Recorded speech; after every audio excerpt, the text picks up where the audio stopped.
Hoje a gente vai falar um pouco sobre a principal porta de acesso para o inimigo nas nossas vidas. Eu não sei se você já sabe qual é a porta que eu estou falando, mas eu venho falando isso há algum tempo. A mente fraca é a maior porta de acesso para o inimigo. Quando nós estamos com as nossas emoções sensíveis, nós nos tornamos presas fáceis para que o inimigo possa criar, manipular os nossos pensamentos, as nossas emoções e nos levar muito distante de Deus.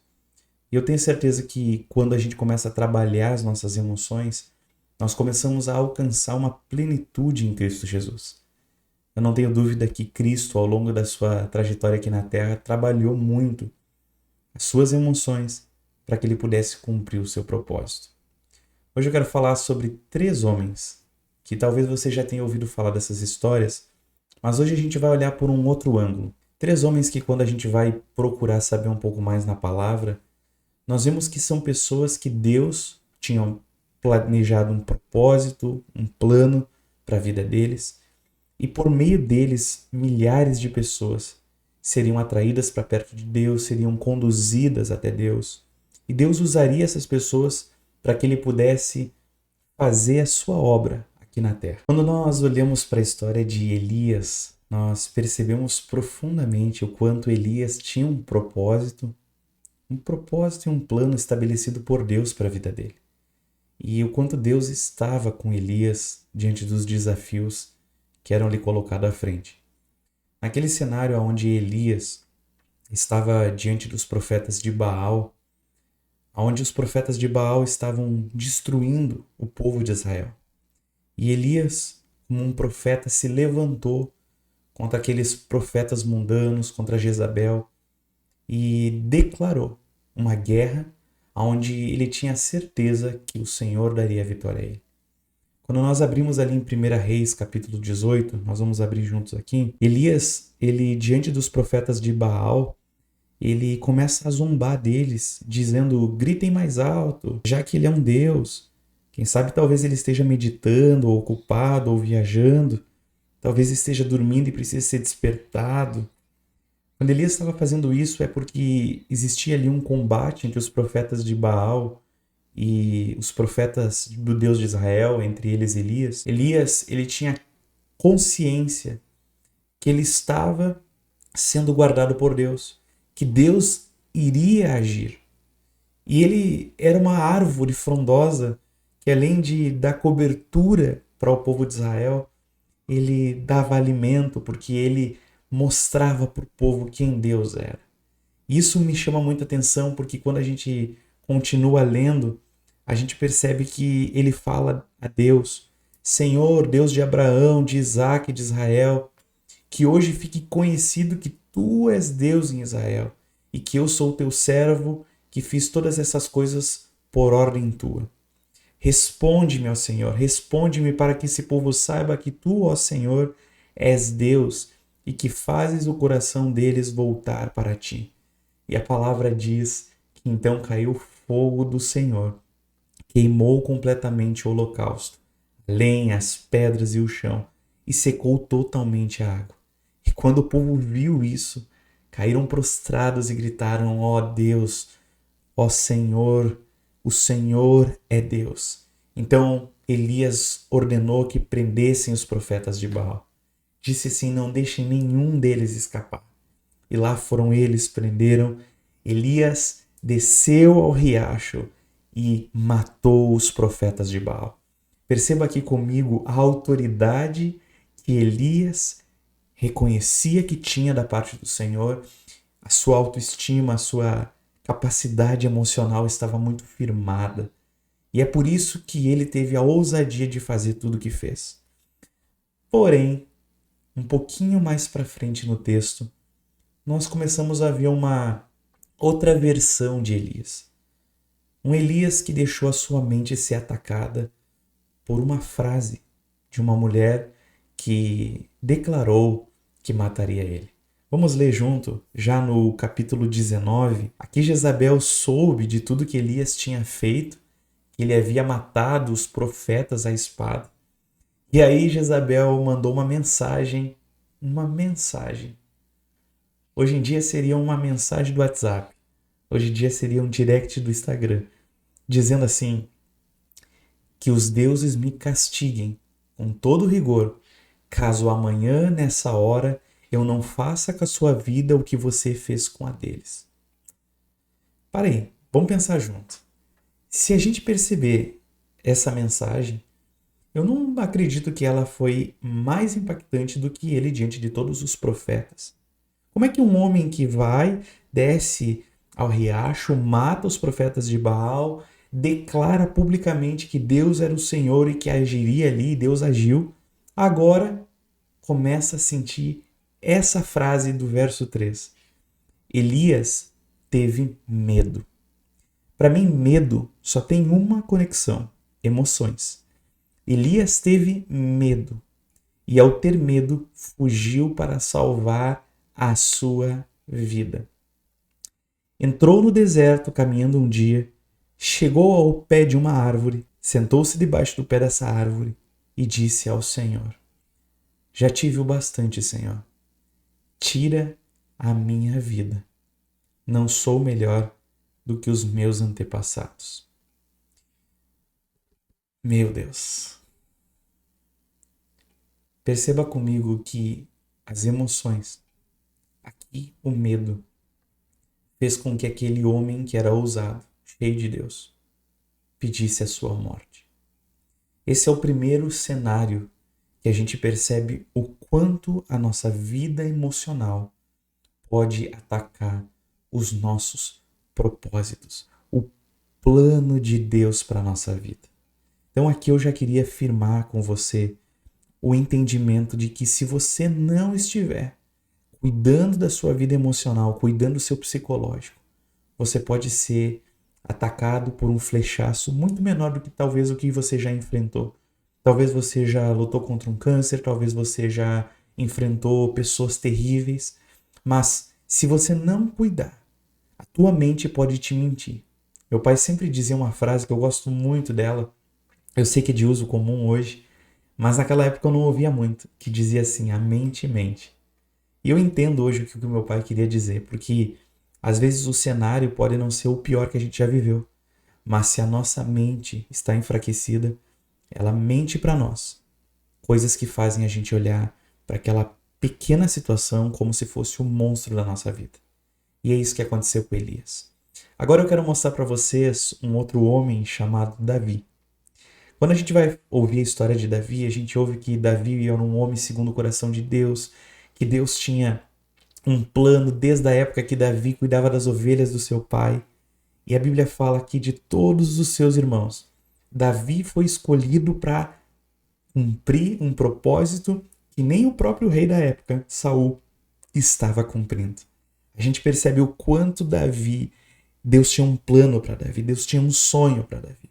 E Deus colocou Davi, ao longo de muitos anos, essa história é bem longa e muito cheia de detalhes, colocou ele no lugar que Deus um dia havia prometido.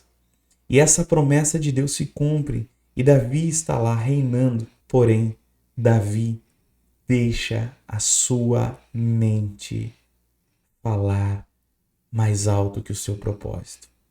Olha comigo, 2 Samuel capítulo 11, já no verso 2. Uma tarde, Davi levantou-se da cama e foi passear pelo terraço do palácio. Parei, eu fico imaginando que esse momento aqui Davi não imaginava que seria o momento do seu maior tropeço. Às vezes, num dia comum, num dia qualquer, Davi podia imaginar que ele seria derrubado diante de uma guerra, derrubado diante de um exército terrível. Mas Davi não imaginou que dentro do seu palácio, no terraço, naquele dia que ele estava ali de chinelo e pijama, o inimigo ia atacar e destruir o seu propósito por meio das suas emoções. Olha só. Do terraço, Davi viu uma mulher muito bonita tomando banho. Perceba comigo que o viu são os olhos. E os olhos são a porta de acesso, as janelas da nossa mente, as janelas da nossa alma. E aí quando Davi olha essa mulher, ele mandou procurar saber quem ela era. E aí disseram para ela que era Batseba, Então Davi mandou que trouxessem ela, e se deitou com ela, que havia acabado de se purificar da impureza. Depois ela voltou para casa. E essa mulher engravidou, mandando um recado para Davi dizendo: eu estou grávida. E aí, diante disso, Davi mandou uma mensagem a Joabe. Joabe esse que comandava o exército e que Urias era o esposo dessa mulher que Davi havia adulterado. E ele fala assim: ponha Urias, o esposo dela, na linha de frente e deixe-o onde o combate estiver mais violento, para que ele seja ferido e morra. O final da história talvez você já sabe, e eu vou contar aqui talvez para alguns que não sabem. Urias, ele morre. E, em outras palavras, Davi mata Urias. Não foi com a própria mão, mas foi mandando Urias na frente de batalha, sabendo que ali ele morreria. E a palavra, alguns versos para frente, revela o quanto isso foi terrível e o quanto Davi havia entristecido o coração de Deus. Lá no capítulo 12, no verso 1, olha só, diz assim: e o Senhor enviou a Davi o profeta Natã. E ao chegar, ele disse a Davi: 2 homens viviam numa cidade onde um era rico e outro pobre. O rico possuía muitas ovelhas e bois, mas o pobre nada tinha senão uma cordeirinha que havia comprado. Ele a criou e ela cresceu com ele e com seus filhos. Ela já comia junto dele, bebia do seu copo e até dormia em seus braços. Era como uma filha para ele. Mas certo dia um viajante chegou à casa do rico e esse não quis pegar uma das suas próprias ovelhas ou dos seus bois para preparar-lhe uma refeição. Em vez disso, preparou para o visitante a cordeira que pertencia ao pobre. Então Davi encheu-se de ira contra o homem e disse a Natã: eu juro pelo nome do Senhor que o homem que fez isso merece a morte. Ele deverá pagar 4 vezes o preço da cordeira, porquanto agiu sem misericórdia. Então Natã disse a Davi: você é esse homem. Assim diz o Senhor, o Deus de Israel: eu te ungi rei, eu te livrei das mãos de Esaú. Eu te dei casa, eu te dei as mulheres, eu te dei nação. Se isso não fosse suficiente, eu te daria ainda mais. Mas por que você desprezou a palavra do Senhor, fazendo o que ele reprova? Matou Urias, o hitita, com a espada dos amonitas e ficou com a mulher dele. Por isso, a partir de hoje, a espada nunca se afastará da sua família. Um parêntese. Aqui, nós percebemos como uma atitude de Davi prejudica toda a sua geração. Toda a sua geração. E aí diz assim: porque você me desprezou e tomou a mulher de Urias para ser sua mulher. Então Davi disse a Natã: pequei contra o Senhor. E Natã respondeu: o Senhor perdoou o seu pecado. Você não morrerá. Entretanto, uma vez que insultou o Senhor, o menino morrerá. Depois que Natã foi para casa, o Senhor fez adoecer o filho que a mulher de Urias dera a Davi. E Davi implorou a Deus em favor da criança, jejuou, fez coisas espirituais, entrou em casa, passou a noite deitado ao chão. Porém, a criança morreu. E isso nos revela o quanto o nosso caminho pode ser alterado, o nosso caminho pode ser mudado por uma ação pelas emoções dominarem. E a Bíblia fala que a partir dali Davi viveu diversas desgraças dentro da sua própria casa. Os seus filhos mataram um ao outro. Naquela casa, um irmão abusou do outro.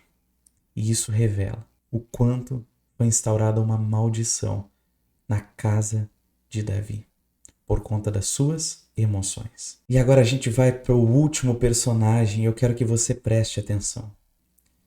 A Bíblia fala sobre um homem chamado Moisés. Essa história eu poderia contar em outro vídeo inteira, ela é muito profunda. E a Bíblia fala que Moisés foi um homem chamado lá da época do que o povo de Israel estava no Egito.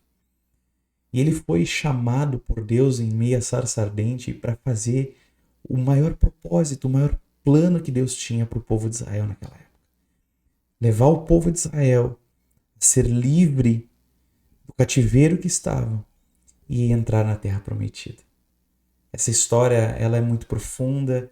Deus esteve com Moisés em momentos assim que a gente pode pensar, nossa, isso é muito aliança de Deus com Moisés. Ele tem muita conexão com Deus. Imagina, Moisés pedia que Deus desse comida e Deus mandava pão do céu, mandava codornizes do céu, botava fogo ao redor do povo, botava nuvens sobre o povo. Ou seja, Deus estava com Moisés.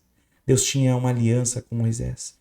E Moisés amava muito aquele povo porque ele sabia que Deus tinha colocado sob responsabilidade dele aquele povo. E a Bíblia fala que durante 40 anos Moisés estava ali caminhando com o povo.